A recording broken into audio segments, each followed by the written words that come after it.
আসসালামু আলাইকুম রহমতুল্লাহ। প্রিয় দর্শক, আশা করি সবাই ভালো আছেন। বাট আজকে 24শে মে 2026 রোজ রবিবার, নয়াবাজার বাজার ছিল। বাট যেতে পারি না কোনোভাবে, যাওয়ার ইচ্ছা ছিল, কারণবশত যেতে পারি নাই। সো আন্তরিকভাবে দুঃখিত। তো প্রিয় দর্শক, আজকে আমরা জানাচ্ছি তারপরেও যে নয়াবাজার রসুনের বাজার কী অবস্থা, কী আল হাকিকত। তো প্রিয় দর্শক, আমি চেষ্টা করব রসুন নিয়ে ভালো কিছু ভিডিও তৈরি করতে, যেটা আপনাদের জন্য অনেক উপকার আসবে।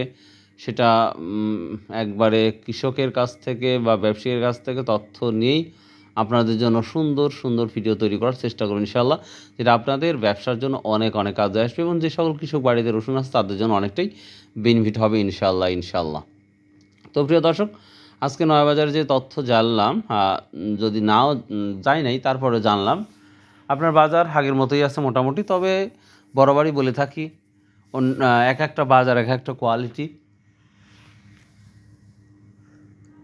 রসুনের হয়, তেমনি নয়াবাজারটা আলাদা।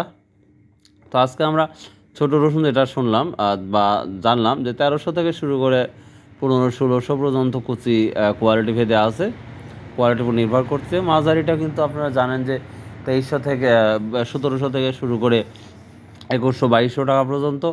এবং যে বড় কোয়ালিটি আর আর রসুনের কোয়া সম্পর্কে যদি বলি, আপনার 3500 থেকে 50 বা 48, কিছু কোয়ালিটি ভালো হলে হয়তো আরও 2-5 টাকা থাকতে পারে। আর যেটা বড় রসুন সেটা কিন্তু আমরা কোয়ালিটি ভেদে 2200 থেকে শুরু করে সর্বোচ্চ আমরা 2500-2600 টাকা পর্যন্ত শুনতে পেলাম। এখন যেটা খুবই কম কোয়ালিটি, যে কিছু রসুন আছে যেটা কোয়ালিটি অনেক অনেক বেস্ট অফ দ্য বেস্ট, যেটা বড় বা সেরা, এই রসুনটা কিন্তু 3000 আপ গিয়েছে। তবে এই রসুনগুলো খুবই স্বল্প ছিল। তো প্রিয় দর্শক, এই ছিল আজকের ছোট্ট একটি ভিডিও, সেটা রসুনের। তো আশা করি তথ্য দেওয়ার চেষ্টা করলাম জেনে সঠিক। তারপরে কোনো ভুল ত্রুটি হলে অবশ্যই ক্ষমার দৃষ্টি দেখবেন এবং কমেন্ট করে জানাবেন। সো আসসালামু আলাইকুম রহমতুল্লাহ। ঈদ মুবারক।